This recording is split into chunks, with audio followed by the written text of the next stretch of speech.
En fait, il faut d'abord mettre le projet dans son contexte. Le contexte, c'est une diaspora qui a décidé de vraiment venir vers le continent, apporter au continent, servir le développement du continent. C'est ça le contexte.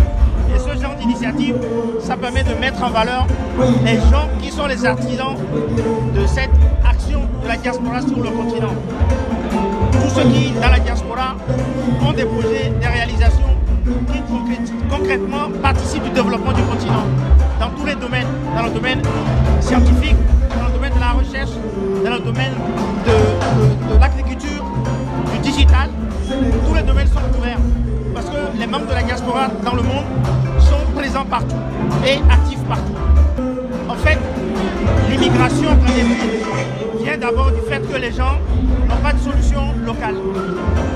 Dès lors que nos pays vont commencer à proposer des perspectives à nos jeunes, il n'y a pas de raison qu'ils partent ailleurs. Parce que la plupart des richesses recherchées dans le monde sont en Afrique.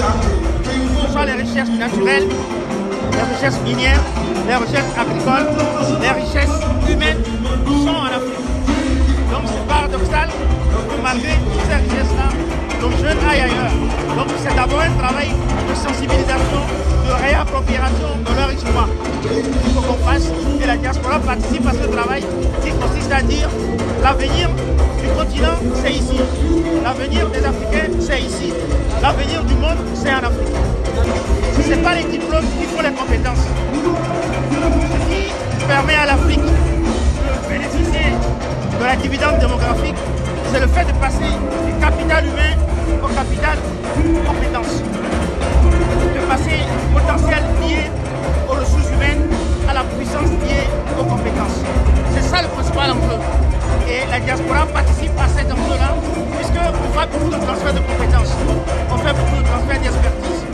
Et ce genre d'activité, c'est la manifestation qui permet de démontrer tout ce qui permet de réaliser cet enjeu-là, de transfert de compétences, de transfert d'expertise, de transfert de production. En fait, je veux profiter de cette tribune pour revenir sur un sujet qui me tient à cœur et qui permet vraiment de parler de la diaspora dans une vision beaucoup plus globale. Il s'agit de la participation de la diaspora au mouvement panafricain qui est en cours actuellement, le panafricanisme. Mais moi je parle du panafricanisme rénové, réinventé, réadapté, qui permet vraiment aux membres de la diaspora de devenir vraiment les fers de lance de la nouveau panafricanisme.